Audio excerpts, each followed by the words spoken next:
Pues amigo de Conexión, reciban un grandioso saludo de su servidor Carlos Federico. Pues hay muchas preguntas sobre la detención del señor Murillo Karam. ¿Va a ser encarcelado durante todo este tiempo que lleve su proceso o va a salir de la cárcel y lo va a llevar desde su casa con un arresto domiciliario? La segunda pregunta es, ¿y quién es Murillo Karam? ¿De dónde salió este sinvergüenza, el cual nos engañó durante mucho tiempo a la sociedad a través de los medios de comunicación tradicionales? Ahorita le vamos a presentar dónde nació, dónde estudió, cómo se enroló en el PRI, de dónde ha sido gobernador, diputado y qué tanto ha hecho de fechorías durante su etapa y con qué gobiernos de la República ha estado trabajando constantemente. Todo eso se lo vamos a tener aquí en la información y todo y más que eso. ¿Por qué no ofreció resistencia el señor? Ahorita se lo vamos a presentar aquí en pantalla porque le tenemos demasiadas notas, no sin antes presentarle cuáles fueron los delitos que cometió este señor. Le vamos a dar play aquí para que nos vayamos enterando cada uno de nosotros, de los mexicanos. Luego, al terminar este video corto, le voy a decir dónde y cómo, en qué cárcel va a estar o si no va a estar. Y vuelvo a repetir, ¿por qué se entregó tan fácilmente? ¿Y dónde vivía? Ahorita le voy a decir. Muchas gracias. Ya me cansé. Jesús Murillo Karam, padre de la verdad histórica en el caso de la desaparición de los 43 estudiantes de la Normal Rural Isidro Burgos y extitular de la PGR en el sexenio de Enrique Peña Nieto, fue detenido el viernes en la Ciudad de México, acusado de desaparición forzada, tortura y contra la Administración de Justicia en el caso Ayotzinapa. Fue el 7 de noviembre de 2014 cuando habían transcurrido más de 40 días desde que los 43 normalistas de Ayotzinapa habían sido desaparecidos forzosamente en Iguala Guerrero, en una acción concentrada entre integrantes del grupo criminal Guerreros Unidos y autoridades municipales, cuando Murillo Karam dio a conocer la llamada verdad histórica, según la cual los 43 normalistas habían sido privados de su libertad para ser llevados al basurero de Cocula, donde, según sus propias palabras, fueron asesinados y sus cuerpos calcinados. Esta versión ha sido señalada por la Comisión para la Verdad y Acceso a la Justicia del caso Ayotzinapa como una acción concentrada del aparato organizado del poder desde el más alto nivel del gobierno que ocultó la verdad de los hechos, alteró las escenas del crimen, ocultó los vínculos de las autoridades con el grupo delictivo y la participación de agentes del Estado, fuerzas de seguridad y autoridades responsables de procuración de justicia en la desaparición de los estudiantes. El documento precisa que las detenciones que dieron sustento a esta versión anunciada por el entonces procurador Murillo Karam estuvieron a cargo de policías federales ministeriales, policías federales, elementos de la CEMAR y SEDENA, quienes permitieron o participaron en los actos de tortura para obtener las declaraciones, según las cuales los detenidos señalaron que después de la ejecución de los estudiantes, los restos y las cenizas fueron recogidas en bolsas negras de basura y aventadas al río San Juan. En marzo, el grupo interdisciplinario de expertos independientes ya había exhibido en su tercer informe sobre el caso cómo los peritos de la PGR, acompañados por elementos de la Marina y de la Policía Federal, manipularon el basurero de Cocula en presencia de Murillo Karam y de Tomás Herón. La madrugada del 27 de octubre de 2014, 11 días antes de la conferencia en la que el procurador dijera que en ese lugar habían sido ejecutados y calcinados los estudiantes. De todas estas ilegalidades se tuvo conocimiento dentro de la PGR al más alto nivel en esa época, dijo el grupo. Ahora, el procurador del gobierno de Enrique Peña Nieto tendrá que responder ante las autoridades por su actuar en las investigaciones sobre la desaparición de los 43 normalistas. Un caso que ha sido reconocido por el actual gobierno de Andrés Manuel López Obrador como un crimen de Estado. Bueno, y ya vio ahora sí, amigo de Conexión. Un saludo para Páez Varela y Álvaro Delgado, los cuales son parte de Sin embargo y los cuales nos tienen tan valiosa información constantemente. Pues ahí ve a Murillo Karam. ¿Por qué Murillo Karam se entregó tan fácilmente? Se pregunta usted. En su casa en Lomas de Chapultepec, que son de las zonas más acaudaladas, o sea, de donde viven los meros machuchones, los grandes hombres del dinero ahí en esa ciudad, a un lado del lago de Chapultepec, a un lado de Los Pinos, ahí es donde vivía este sinvergüenza. Bueno, vive. Se entregó a las autoridades por esto, porque él sabe, como es mayor de 70 años, dice la ley en México que puede llevar su juicio desde su casa.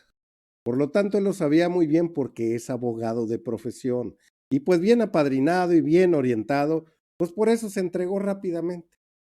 Sabe los delitos que cometió, como ve ahí en pantalla, donde nos mintió constantemente, no fue una vez, sino constantemente nos estuvo mintiendo. Y él sabe también que puede llevar ahora sí su juicio, puede llevar todo su, pues su entramado ante las autoridades, puede llevarlo a través desde su domicilio, sabe que van a meter ese recurso y se va a ir a su casa en un arresto domiciliario como el que ya tenía, supongo, el día de hoy. ¿Qué no va a poder hacer? Salir del país, viajar a ciertos lugares, porque entonces ahora sí lo van a encerrar totalmente. Por eso se entregó el señor. Sabe y pienso que va a hablar poco de esta situación. Pero le tengo más información. ¿Y quién es este sinvergüenza? Mira, aquí le tengo una serie de documentos, dónde estudió, cómo se formó, con qué gobiernos participó, toda su, digamos, todo su camino de fechorías que tuvo durante mucho tiempo el señor Murillo Karam. Aquí le voy a informar ahora sí en este momento. Vamos a ver paso por paso. Pues el titular de la Procuraduría, de la ex Procuraduría, porque ahora es Fiscalía General de la República, el secretario de Desarrollo Social, Agrario, Territorial y Urbano, el diputado, senador, todo eso ha sido. Estos son algunos de los cargos que ostentó Jesús Murillo Karam, autor infame de la verdad histórica del caso de los 43 normalistas. Nacido el 2 de marzo de 1948 en el estado de Hidalgo, inició su trayectoria profesional estudiando la carrera de Derecho en la Universidad Autónoma de Hidalgo, lamentada UECH. En 1970, a sus 22 años, fíjese, nada más una carrera muy temprana que tuvo, seguramente tenía buenos padrinos. En 1970, a sus 22 años, subió al cargo de oficial mayor de Tulancingo, Hidalgo, y un año después fue secretario de Finanzas del Comité Juvenil Estatal del PRI en el mismo estado. En 1975 se desempeñó como presidente del Comité Directivo Municipal. En 1976 subprocurador de Justicia de Hidalgo y en 1978 secretario general del gobierno de Hidalgo. A muy temprana edad este señor ya andaba dando muestras de lo que iba a ser posteriormente un reverendo rufián. Es en 1979 que sale de su estado natal y se convierte en diputado federal en 1981. Fue designado subsecretario de organización del Comité Ejecutivo Nacional del CEN del PRI. Los siguientes años lo colocaron como el delegado del PRI en Durango y luego en el Distrito Federal. En 1985 vuelve a ser diputado federal y participó como secretario de la Comisión de Programación y Presupuesto y Cuenta Pública. Justo en 1988, año de la elección presidencial en la que ganó Carlos Salinas de Gortari. Él fue representante del PRI ante la Comisión Federal Electoral y donde volvería a ocupar un puesto similar en el año 2012 cuando triunfó Enrique Peña Nieto. O sea, parte de aquel fraude que se gestó allá en los tiempos en que le quitaron al señor hoy medio olvidado Lázaro Cárdenas, hijo de Lázaro Cárdenas del Río, el hijo de Lázaro Cárdenas del Río, ya hasta se me olvidó su nombre, pero bueno, así son estos sinvergüenzas cuando uno se los olvida, pero ya sabe de quién estoy hablando, cuando le robaron la presidencia ya en el año de 1987. En 1993 logra convertirse gobernador del estado de Hidalgo y al concluir su gestión, Ernesto Zedillo lo premia dándole el nombre de subsecretario de Seguridad Pública y Readaptación Social de la Secretaría de Gobernación. Así los premiaban en aquellos ayeres y ahí agarró ya su onda delictiva a través del, digamos, en esas cuestiones de las mentadas policías. Tras la victoria de Vicente Fox Quesada en el año 2000, Murillo Karam se refugió en el PRI. En 2001 fue secretario general del CEN y en el 2005 fue delegado del PRI en el Estado de México, puesto que lo acercó a Enrique Peña Nieto. En ese año, él ganó la gobernatura. Sí, el bien peinado. Desde ahí empezó a participar con él y por eso después en el año 2012 lo hizo mero machuchón de la PGR. En el 2006 fue senador y luego volvió a ser secretario general del CEN del PRI.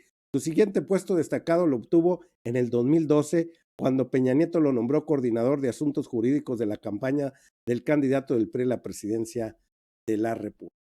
El 1 de diciembre de ese año sería anunciado su nuevo puesto al frente de la PGR. Ahí fue cuando empezó, ahora sí, el 1 de diciembre. 2 años después, en el año 2014, sucedió lo de Ayotzinapa. El paso de Murillo Karam frente a la Procuraduría fue marcado en gran medida por su construcción de lamentada verdad histórica, que de verdad no tuvo nada.